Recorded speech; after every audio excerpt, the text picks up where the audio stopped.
ওদিকে রান্নাবান্নার পর্ব প্রায় অর্ধেক গুছিয়ে নিয়েছি। অর্ধেক বলতে তরকারি হচ্ছে আর ভাতের ফ্যানটা ঝরিয়ে ভাবলাম বাইরের দিকে যাই, কেমন কি ওয়েদার দেখি। আদেও জামাকাপড় মেলতে পারবো কি না পারবো না, কারণ আগের দিন অনেক জামাকাপড় কাচাকুচি করেছিলাম আর কি। তো তারপরে দরজা খোলার পর দেখছি সূর্য মামার দর্শন, মানে দেখতেই পাচ্ছ ঝাঁ চকচকে রোদ বেরিয়েছে। প্রায় অনেক দিন পরই কিন্তু রোদের দেখা পেলাম, মানে বেশ কয়েকদিন ধরে না বৃষ্টি আর সাথে মেঘলা ওয়েদার, সূর্য মামার কোনো দেখা সাক্ষাৎই ছিল না। আর যে কারণে জামা কাপড় তো একদমই শুকাতে পারছিলাম না আর কি, এতটাই প্রবলেম হচ্ছিল। আর যেহেতু বর্ষাকাল এরকমটাই চলবে, এই রোদ তো এই বৃষ্টি, আর এই রোদ বৃষ্টির মধ্যিখানে না আমরা বাড়ির মহিলারা এত ফেঁসে যাই যে কি বলবো। এমনিতেও আমাদের সংসারে প্রায় অনেক কাজকর্ম পড়ে থাকে আর কি, আর তারপরে এই বর্ষাকালে আমাদের এক্সট্রা কাজটা জোটে, যেটা হচ্ছে জামাকাপড় তুলতে হবে আর মেলতে হবে। সারাদিনে যে কতবার জামাকাপড় তুলি আর মেলি যে কি, মানে আমরা মেয়েরাই একমাত্র জানি। লাস্ট পর্যন্ত আর ভালোই লাগে না, মেলে দিই না, ওই ঘরেতেই ফেলে রাখি জানো তো। মানে যখনই রোদ দেবে তখনই গিয়ে ছুট্টে জামাকাপড় আর কি মেলে দেবো। আর তারপরে যেই বৃষ্টি আসবে ঝমঝমিয়ে, তুমি যে কোনো কাজ করো, রান্না করো চাই ঘুমাও, ঝটপট করে কি আগে তোমাকে জামাকাপড় তুলতে হবে। মানে এতটাই, মানে এই বর্ষাকালে না এই কাজটা একদম কি বলবো বিরক্ত লাগে জানো তো। তো আগের দিনকে আমি অনেক জামা কাপড় কাচাকুচি করেছিলাম, ভাবছিলাম শোকাবে না জানি, তো ভাবলাম যতটুকুনির জন্য রোদ দিয়েছে ততটুকুনির জন্যই আমি বাইরে মেলে দিই। তো যেরকমটা ভেবেছি সেরকমটাই, বেশিক্ষণ কিন্তু এই রোদটা ছিল না জানো তো। আবার সেই জামা কাপড়গুলোকে সব তুলে নিতে হয়েছে। যাই হোক, চলো আগে ইন্ট্রোটা দিয়ে নিই। Har Har Mahadev. Hello everyone, good morning. আবারও একটা নিউ ভিডিওয়ে তোমাদের সবাইকে অনেক স্বাগত আর অনেক অনেক ভালোবাসা। যে যেখান থেকে আমার এই ব্লগটা দেখছো, আশা করছি সকলে খুব ভালো আছো, সাথে সুস্থ আছো। আর আমরাও কিন্তু বেশ ভালো আছি। তো যখন থেকে ব্লগটা স্টার্ট করেছিলাম তখন ঘড়িতে 6:45 এরকমই হবে। তো তোমাদেরকে সাথে নিয়ে কিন্তু আমি আমার ব্লগটা স্টার্ট করেছি। আশা রাখছি আজকের ব্লগটাও কিন্তু তোমাদের বেশ ভালো লাগবে। তো অবশ্যই বন্ধুরা পুরো ব্লগটার কিন্তু সাথে থেকো। তো এদিকে প্রায় রান্নাবান্না কমপ্লিট করে ও বেরিয়ে গেছে, প্রায় না পুরোপুরি কমপ্লিট করে ও খেয়ে দিয়ে বেরিয়ে গেল। আর তারপরে কিন্তু আমি একেবারে স্নানে চলে গিয়েছিলাম, কারণ আমার বাসি ঘরের কাজকর্মও সব হয়ে গিয়েছিল। আর রান্নাঘরে তো দেখতে পারলে একদম পরিষ্কার পরিচ্ছন্ন করে বেরিয়েছি। তারপরে একেবারে স্নান টান কমপ্লিট করে আর কি এই যে ঘরে এলাম। এদিকে আমার বাসি ঘরের সব কাজ কিন্তু কমপ্লিট, কোনো কাজ বাকি নেই আর কি। প্রায় অনেকটাই সকালে কিন্তু সমস্ত কাজ আমাকে রান্নাবান্নার সাথে সাথে এগুলোকেও করে নিতে হয়েছে, যে কারণে সকাল সকাল একটু কাজকর্মগুলো গুছাতে পেরেছি। আর এই যে দেখছো আলনাটা এখন গুছাচ্ছি, এই আলনাটা না, মানে এই আলনাটা বলে নয়, আমার ঘরের প্রায় অর্ধেক কাজ অগোছালো করে আমার পাগলা আর কি। ও একাই যা অগোছালো করে, আমি গুছিয়ে গুছিয়ে আর পারি না জানো তো। অ্যাকচুয়ালি ওর ক্ষেত্রে বলবো না, মানে আমরা মেয়েরা যতটা গুছিয়ে রাখতে পারি, মানে যেখান থেকে জিনিস নেবো সেখানেই গিয়ে রাখবো, কিন্তু ছেলেরা সেটা করে না। এখানকার জিনিস ওখানে আর ওখানকার জিনিস এখানে, কারণ ওরা জানে ঘরে কেউ আছে, সে গুছিয়ে নেবে আর কি। আর আমাদের না বড্ড বিরক্ত লাগে জানো তো, গোছানো কাজ যদি অগোছানো হয়ে যায় না, তখন বড্ড বিরক্ত লাগে।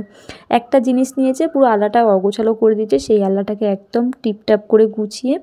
আর তারপরে এলাম এখন রান্নাঘরে। আর ভাবছি যে কি টিফিন করব, দেখলাম যে ফ্রিজে দুধ রয়েছে।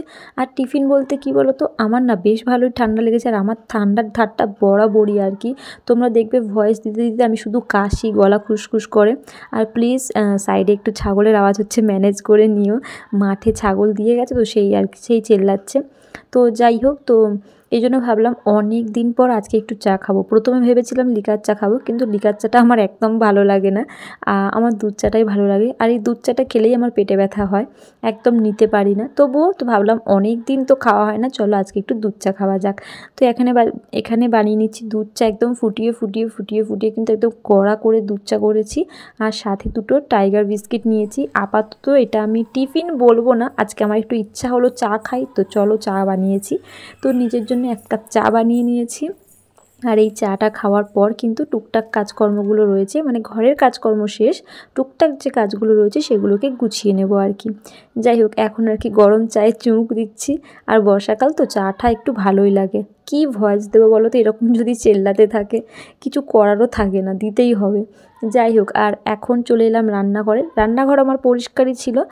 তো ভাবছিলাম যে আমি 2-1 দিন ধরেই ভাবছিলাম যে ফ্রিজ আর তার সাথে তোমার এই মশলাদানি যে থাকটা একদম ভালো করে মুছে টুছে নেব, আর তারপরে তো একদিন ভালো করে একদম জম্পেশ করে মাজামুজি করবো আর কি।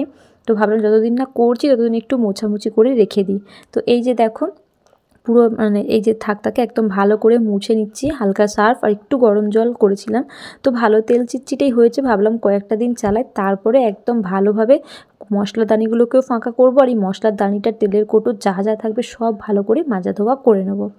তো যাই হোক, এই যে দেখছো সমস্ত কোটোগুলোকে কিন্তু আমি একদম উষ্ণ গরম জলের যে নেতাটা সেটা দিয়ে ভালো করে কিন্তু পরিষ্কার করে নিচ্ছি। আর কালকে কি পরশুদিনকে ভাবছি ফ্রিজটাকে একটু পরিষ্কার করব, তবে হালকাভাবে করব। এরপরেই আমি ঘরটাকে একদম ডিপ ক্লিনিং করবো, অনেক দিন থেকেই ভাবছি আর কি। তো যাই হোক, এদিকে সমস্ত মশলাদানিগুলো কিন্তু মানে মুছে টুচে নিয়ে একদম গুছিয়ে গাছিয়ে রেখে দিচ্ছি। আর এই যে আমাদের সকাল থেকে কাজকর্ম শুরু হয় না বন্ধুরা, মানে সকাল যে চোখটা খোলার পর যে কাজকর্ম আমাদের শুরু হয়, সারা দিন কোনো না কোনো কাজ কিন্তু আমাদের চলতেই থাকে জানো তো। মানে একদম ননস্টপ টুকটাক টুকটাক করে চলতেই থাকে, যতক্ষণ না আমরা রাতে বিছানা অবধি কি বিছানায় যাচ্ছি ততক্ষণ না কোনো কাজ আমাদের চলতে থাকে।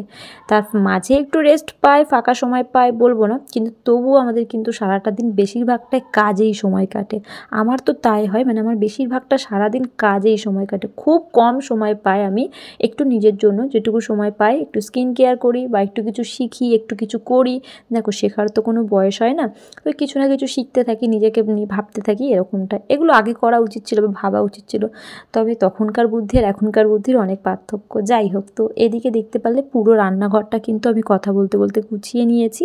আর যেভাবে গুছিয়েছি এটা কয়েকদিন চলুক, আর তারপরে আবারও ভালো করে একদম ডিপ ক্লিনিং করব। আর আজকে ডিসপেন্সার টুল সব ভালো করে মাজা ধোয়া করেছি, দেখতে পাচ্ছ। আর এখন আর কি জলটা জায়গা মতো দিলাম, বোতলগুলো সব ফাঁকা আছে, সব কিন্তু ভরে জায়গা মতো রাখতে হবে। কিছু বোতল ফ্রিজে রাখবো আর কিছু বোতল বাইরে। আর এই দেখো, আবারও আমি কিন্তু এর ফাঁকে দুবার জামা কাপড় মেলা হয়ে গেছে, আবার দেখছি রোদ উঠেছে, আবার মেলেছি। আর এখন জামা কাপড়গুলোকে একটু ওলট পালট করে দিয়েছি, তবে জানো তো অনেকটাই শুকিয়েছে, মানে প্রায় জল ঝরে তো গেছিলোই, আর মানে অনেকটাই শুকিয়েছে, শুধু একটু স্যাঁতস্যাঁতে ব্যাপারটা ছিল আর কি। তো এই জামা কাপড় আমার 2-3 দিন ভোর শোকাতে হবে, পুরো একদম টানা রোদ খাইয়ে, তারপরে আর কি ভাঁজ করে জায়গা মতো রাখবো। আর তারপরে কিন্তু প্রায় অনেকক্ষণ গ্যাপ দিয়েছিলাম, 1-1.5 ঘন্টা মতো আর কি ব্লগটাকে একটু বন্ধ রেখেছিলাম। তারপরে এই যে দেখো, একটু বিকেল টাইমটা ভালো করে কিন্তু ঘর বারান্দা সব একটু ঝাঁট দিয়ে দেবো আর কি। তো কী বলো তো, এমনি আমার ঘরের টুকটাক কাজকর্ম গোছানোই ছিল, তো ভাবলাম যে চলো হালকা ফালকা একটু রেস্ট নিয়ে নিই। তো তার ফাঁকে কিন্তু আমি দুপুরের রান্নাটাও করেছি, রেস্ট বলবো না, তো সেগুলো তোমাদের ব্লগের মধ্যে তুলে ধরিনি।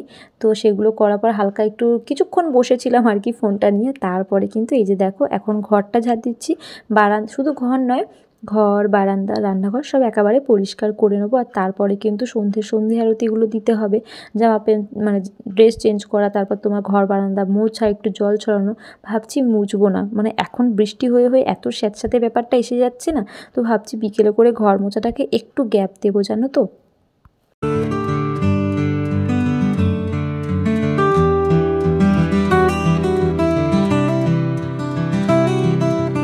তো এদিকে ঘর বারান্দা সব ভালো করে পরিষ্কার করে নিয়েছি, এরপর জামা কাপড়গুলোকে তুলবো আর কি। তো এখনও ভাঁজ করতে পারবো না, কালকে আবার একটু রোদ খাওয়াবো, তারপরে ভাঁজ করব, কারণ এখনও ভেজা ভেজা ব্যাপারটা রয়েছে আর কি।